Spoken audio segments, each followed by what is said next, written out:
He's got a man wide open. Can he come down with it? He does!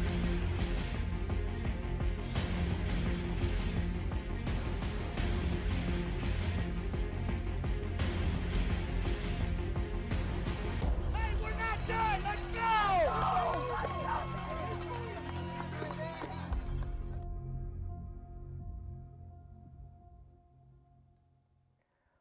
Welcome everyone to another edition of Inside Martinsville Football here on WREP 15 Sports and the MHS Rewind YouTube channel. I'm your host Eric Meyer, joined as always by Artesian head coach Brian Duggar. Coach, again, thanks for taking the time to join us once again this week. Hey, glad to be here. It's always fun to be part of this and talk about some Artesian football. Got a lot of Artesian football to talk about on the show. We're going to look back at the Artesians' opening round sectional win over Jennings County on Friday night, and then they get another game at home on Friday. You win, you advance, survive, and move on. That's what Martinsville did.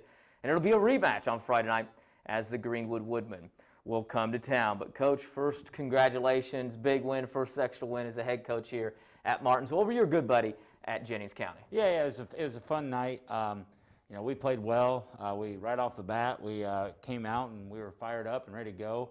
Had a great week of practice, and like I said last week, our kids kind of had a little bit more sense of urgency, so that was good to see, and hopefully that continues on and we keep surviving and advancing. Got the big game, like we said, against Greenwood coming up this week. Prior to the contest, like we said, it was your good friend, Justin Sharp, who's the head coach at Jennings County, and his daughter, who's dealing with some things in their family, and so you guys outstanding sportsmanship and a show of community support wearing blue for Margot prior to the game. Can you just talk a little bit about that ceremony and what went on and that really moving tribute prior to the contest? Yeah, so last week at some point in time, Coach Sharp's girlfriend reached out to me and talked about the idea of doing something for Margot, which I thought was awesome. I've known Justin for 6 or 7 years now, pretty much since Margot was born. So Margot has a rare condition. It's called Duke 15q, I believe. It's a duplication of 15th chromosome, and she's a sweet, sweet girl. But obviously there's some complications and some things with her disorder. So we wanted to do our best to do our part, and we wore our shirts for the pregame. Our cheerleaders were awesome and got our little gift basket, and decided to make her a banner. And then our quarterback club bought some flowers for the boys to present before the game, and brought her out for the coin toss, kind of read a little bit about the condition and kind of how people can get involved and help out if they want to, and just let Margot kind of have fun and be the center of attention out there on Friday night, because you know her dad sacrifices a lot being a football coach, and you know, it's kind of a cool moment for them as kind of a family to experience that, and you know, hopefully more people get involved and kind of want to contribute to the foundations that they have. And you know, I thought it was you know, interesting as I kind of walked back from the coin toss, put my headset on, and Coach Helms said, you know, sometimes in life puts things into perspective, that we're just here for a football game, and it's just kind of yes it does. And it was a great ceremony, a great show of support, like we said, in the community, as always, stepping up like they do, and all the kids around here. We've got some pretty good kids around here. Great kids, yeah. As well.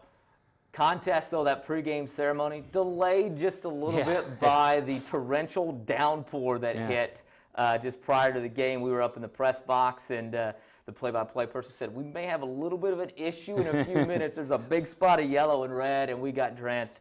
Everybody got drenched.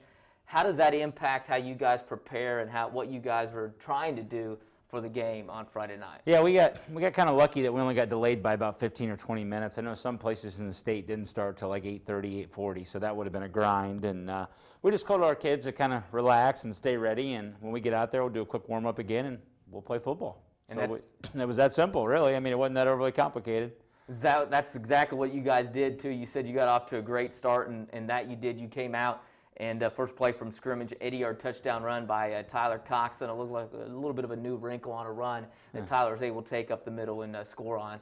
Great way to start. Yeah. You know, we anytime you start on a touchdown in your first play, that's always fun. You know, Tyler just had a great year all year, and that was just they gave us a good look, something we weren't expecting. It was an RPO that we ran on that play, and we thought they'd kind of load the box up, and they did, and they did the exact opposite. They kind of spread it out and kind of dared us to run the ball, and our O-line and Tyler were up for the challenge on the first play, and I think that kind of set the tone for the kind of night we were going to have. You guys had a great night. Defense really stepped up. Offense as well, scoring when they had the opportunity. Can you talk a little bit about just how you thought the defense played? I mean, our defense was outstanding. I mean, they gave up a field goal, I think, in the second quarter, and then a late touchdown. So they were a little disappointed they didn't get the shutout because they felt like they should. That Jennings County team has a 1,000-yard rusher coming into the game, and I think we held him to like 49 yards rushing. So anytime like something like that happens, that's just a great effort. Individually, guys were doing their job, big plays here and there. Weston Pemberton was all over the place. He had 21 tackles, so anytime it gets double digits, that's a big deal. But you talk about 20, that's just ridiculous. And defense doing their job, kind of getting back into the swing of things after they had a couple of performances where I'm sure they would have liked to have improved on. Offensively as well, you kind of got things going in a little bit. It's a cold, it's a wet, it's a rainy type night, but the offense doing what you need to do as well to put points on the board. Defensively, we really wanted to get back to our identity of stopping the run and making them go over top and trying to complete passes. And that's what we did earlier in the year. In the last few games, we've kind of struggled with that, and I thought they kind of got that identity back, that swagger back that they had earlier in the year. And then on offense, we only had 40 plays of offense, and we scored 42 points. So that's a pretty good average right there as far as points per play. So we were efficient. We had a lot of big plays. Did good job, run, pass, whatever it was. We were just efficient. Able to get a lot of points, like we said. Let's go ahead and take a look at some of the highlights of the contest against Jennings County on Friday night. Here's that. Like I said, they only had 5 guys in the box on this play, and Tyler makes a safety miss, and that's pretty much what you want to see on that. If they're not gonna load the box up against our run game, we're going to try and take advantage of it. And anytime you score the first play, that's fun. Like I said, this guy here, he was a 1,000-yard rusher coming into the game. Our 22 there, our kids did a great job of just making him earn every yard. And I mean, he was getting tackled by 2, 3, 4 guys there. It wasn't just one guy here and there. I mean, we were gonna stuff it and come to play. I was very, very proud of our fight on defense. The big guy Nigel Bryan up front making a nice play. And here's some of the kind of some RPO action there for Chase Mabry. It's nice having him back. He's been injured since the Greenwood game, really. He hasn't really come back and played, and it was just nice having him back out there, and it allows us to kind of put Matt LaFerry in better spots and Garrett Skaggs and just kind of move guys around and have multiple pieces now. Again, same RPO action there. We're kind of taking advantage of their safety who wanted to get down in the run game, and that stacked defense, that safety's kind of the unblocked guy. Well, the only way to block him really is to RPO him, and I think we scored 2 touchdowns on that play alone.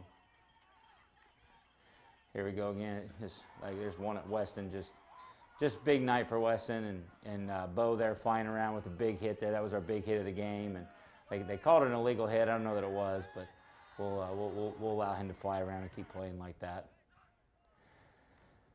There's a big statistic out there that every time you block a kick in a game, the team that blocks the kick wins that game like 88% of the time. So that held true. We blocked a punt and won the game. So I'd like to see that. Our special teams, we put a lot of pride in it, and it's something we spend time on every day.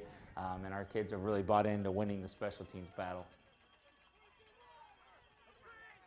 Tried the old Coach Helm special, the hook and ladder, and those kids.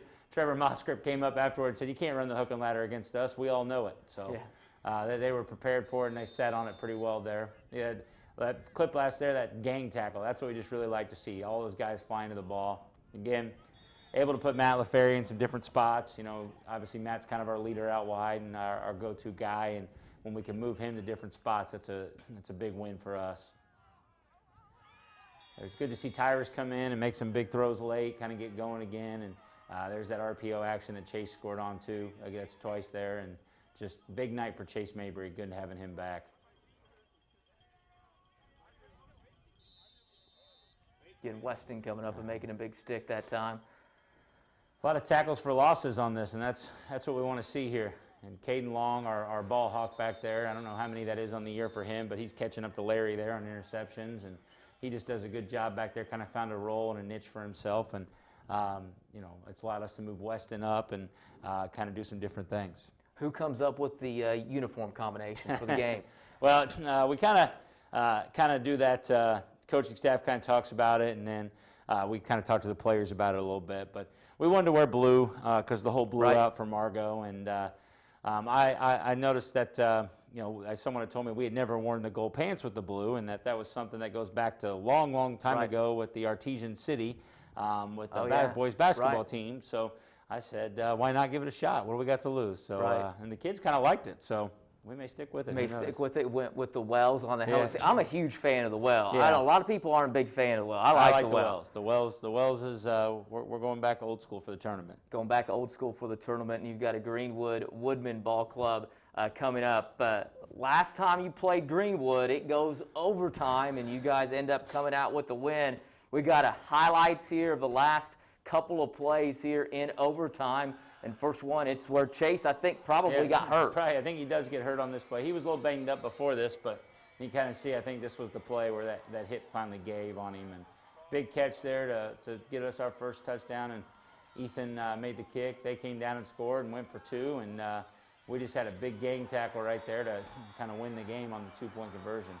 And then the celebration began, and it was a lot of fun. So. We're real proud of the effort. Obviously, we didn't feel like we played our best that game, and go back and watch the film.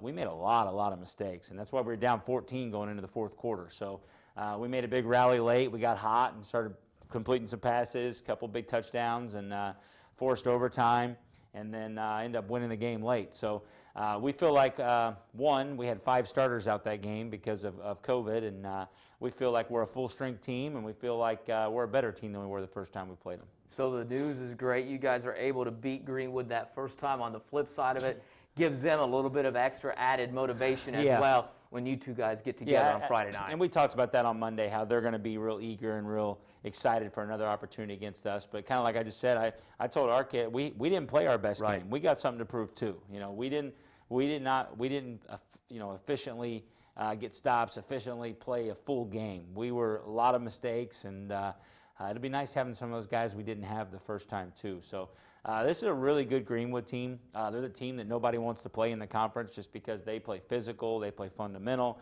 and you're going to have to earn every inch of that field all night long. And when in the tournament time, when the weather sometimes suspect, that's the kind of ball club that you're used to being able to do and get things. You control the ball because you run it so much. You're not worried about really putting it in the air a whole lot either for head coach Mike Campbell. But what are some of the things maybe you've seen? Are there some differences or some things that we may see a little bit different on Friday night out of Greenwood? From them? No, not really. They're doing a couple different formations, kind of doing some stuff with the kind of their more wildcat quarterback that they have. I don't know if that's what they'd call it or not, but kind of the quarterback run first guy.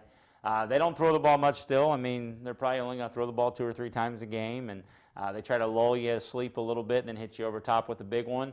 But they're just going to come out. They're going to do what they do, run power, ISO, zone, power, ISO, zone. It's like they have a little repeat list, and they're really good at it. And Coach Campbell is as good a coach there is in this area, and if not the state, and he gets the most out of those kids, and it's going to be hard-earned and hard-pressed to get a win. And like you said, they've got a couple of running backs. The quarterback, I think they kind of made a little bit of a switch there, and he's come on a little bit more to run the ball to just give them another option in the running game. What are some of the things that you guys are going to have to do defensively to make sure you're able to shut them down? The big thing we talked about is taking on blocks. We talked about how we got to be physical and take on blocks. We can't avoid blocks. We got to finish through those blocks and then separate.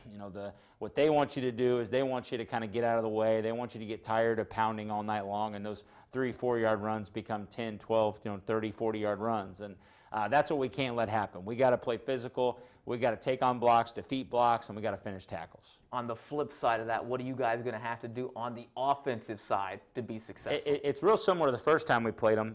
We got to be efficient, and we got to take care of the ball. When you play a ground and pound team like that, they're not going to let you have the ball as much. A lot of what they do is to keep the ball away from your offense.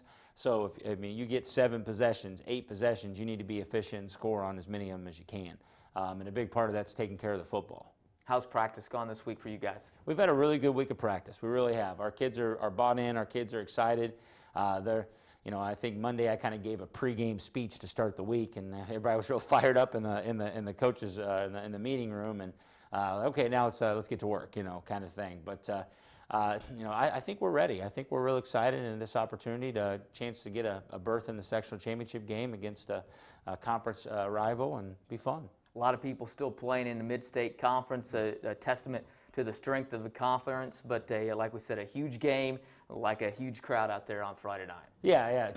It's our home game. We get them at home this time versus having to go to Greenwood. So anytime you're at home in the tournament, that's a big deal.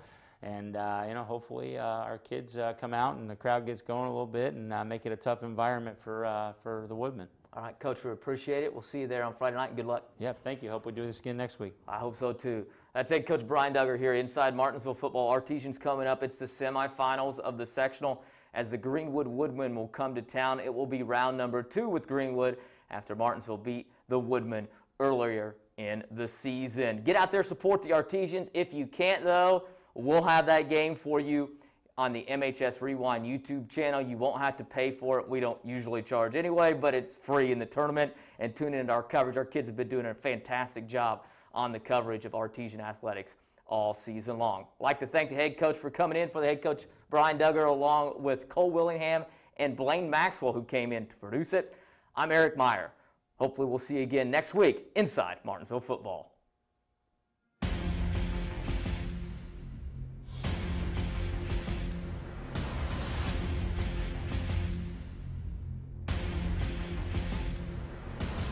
He's got a man wide open. Can he come down with it? He does!